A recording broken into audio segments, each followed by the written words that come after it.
Hi! Hello! Welcome back to Jyothi RSJ vlogs. మీకు ఈ video నచ్చినట్టయితే సబ్స్క్రైబ్ చేసుకోండి. నా ప్రతి వీడియోలు చూడండి, లైక్ చేయండి, షేర్ చేయండి. అలాగే సబ్స్క్రైబ్ చేసుకోండి.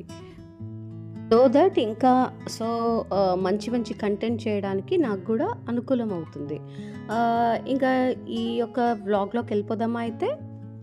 ఈరోజైతే నేను ఇంట్లో పనులన్నీ చేసుకొని పిల్లలు స్కూల్‌కెళ్ళాలి కాబట్టి వాళ్ళకి చపాతీ, అలాగే క్యాప్సికమ్, మటర్ కర్రీ చేసేసి వాళ్ళకి క్యారట్ గూడా చేసేసి పంపించేశాను. సో, ఇక్కడ నేను వెసల్స్ అన్నీ ఎందుకు క్లీన్ చేస్తున్నాను మీకు ఈరోజు నా టైటిల్ అయితే చూసారు కదా! డిష్ వాషర్ గురించి చెప్పాలని.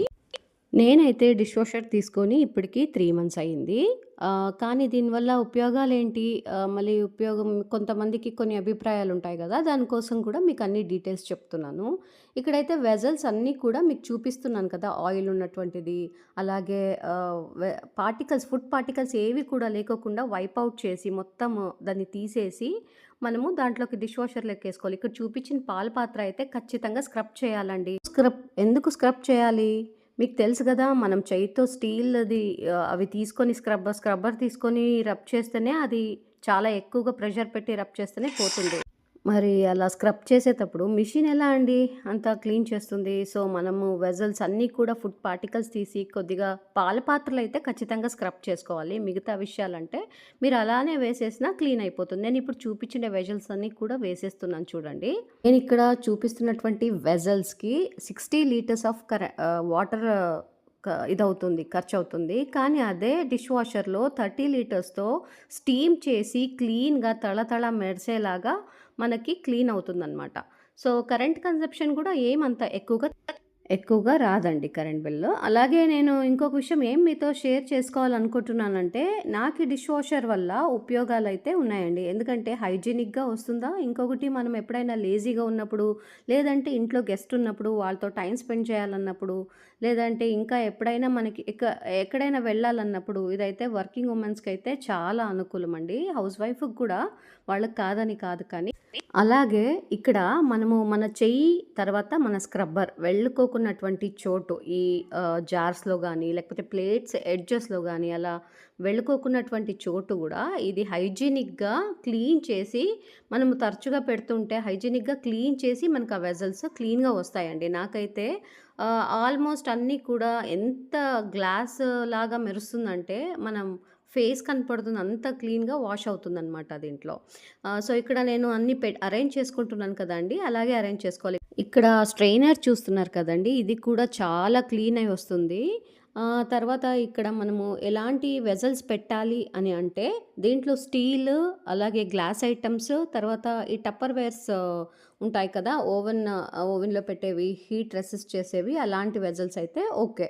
వాళ్ళు డెమో ఇచ్చినప్పుడు చెప్పారు నాకి సిల్వర్, ఆ తర్వాత ఐరన్ ఏదైనా పెట్టొచ్చని. కాదండి.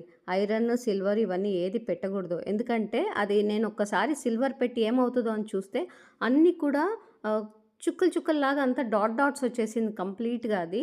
సో, అలాంటి వెసల్స్ అయితే పెట్టొద్దండి. ఐరన్ను, ఇలాంటివి ఏవి పెట్టొద్దండి.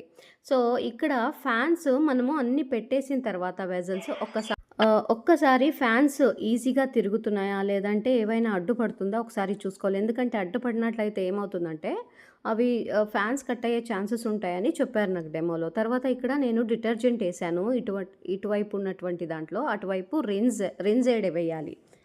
రిన్సైడ్ అంటే అక్కడ షైనీగా మనకి వెసల్స్ వస్తుంది గదండీ! దానికి అది ఉపయోగపడుతుందనమాట. అక్కడ చూపిస్తున్నటువంటిది స్టీమ్ అనమాట. స్టీమ్ రావడము, అలాగే డ్రై అయ్యి వెసల్స్ కూడా హైజీనిక్‌గా మనకి కనపడుతుందనమాట. సో, తర్వాత ఇక్కడ ఉన్నటువంటి అన్నీ కూడా డెమో వచ్చినప్పుడు మనకి డీటెయిల్‌గా చెప్తారు. నేను ఇక్కడ ఆన్ బటన్ ఫస్ట్‌లో ఉంది గదండీ! ఆ ఫస్ట్ ఆన్, ఆఫ్ బటన్ అది అక్కడ వేసేస్తాను.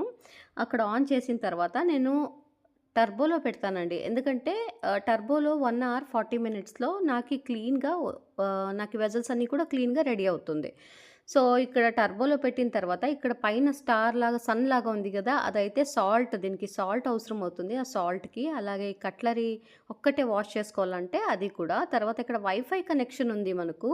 సో, మీరెక్కడికైనా దూరంగా వెళ్ళినా గానీ లేకపోతే ఆన్ చేసేసి ఏమైందో, అయిపోయిందా లేదో అని తెలుసుకోవడానికి, కరెంట్ పోయిందో లేదో తెలుసుకోవడానికి అది అనుకూలం అవుతుంది. మీకు వైఫైలో నోటిఫికేషన్ వస్తుంది అయిపోయిందా లేదా అనేది.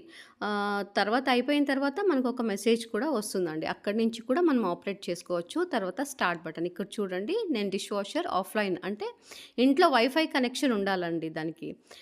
సో, తర్వాత నాకు వెజల్స్ వాష్ అయిపోయిన తర్వాత ఇక్కడ చూడండి నేను తీసేస్తున్నాను. ఇక్కడ చూడండి ప్లేట్ ఎంత క్లీన్ అయిందో గ్లాస్‌లాగా. మన ఫేస్ గూడా బాగా క్లీన్‌గా కనపడుతుందనమాట.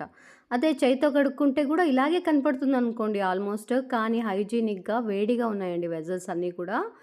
అంటే చేయితో ముట్టే అంత వేడిగా ఉంది. నేను చాలా టైం తీసుకొని ఓపెన్ చేస్తున్నాననమాట. ఇక్కడ పైన వెజల్ తీస్తున్నాను కదా! బ్యాక్ సైడ్ ఇలా నల్లగుంది ఎందుకు అది క్లీన్ కాలేదంటే, అది ఇంకా ఎక్కువగా ఉన్నిందండి. తరచుగా వేస్తూ అది అంత మాత్రం క్లీన్ అయింది. ఇంకా స్క్రబ్ చేశాను చాలా వరకు కానీ, చాలా ఎక్కువగా ఇదయిందండి. తర్వాత ఇక్కడ మన బ్రష్ ఉంది గదా! ఆయిల్‌గా ఉండే చూడండి. ఆ బ్రష్ గూడా ఎంత క్లీన్ అయిందో. ఆ కార్నర్స్‌లో గూడా బాగా క్లీన్‌గా అయింది. చూడండి ఎంత షైనీగా ఉందో వెజల్స్ అన్నీ కూడా. దీనికి కావాల్సిన డిటర్జెంట్స్ అంటే పర్ మంత్ 500 ఖర్చొస్తుంది. సో, నాకైతే చాలా బాగా నచ్చింది. మీకు నచ్చినట్టయితే పర్చేస్ చేయండి. సో, ఇక్కడ మా ఇంట్లో అందరికీ ఫ్లూ, కాఫ్ ఉంది కాబట్టి నేనిక్కడ మిరియాల చారు, సిరాకు కూర అంటారు కదా! దాని చట్నీ, అలాగే ఇంట్లో చేసినటువంటి పాపడ్ చేశాను.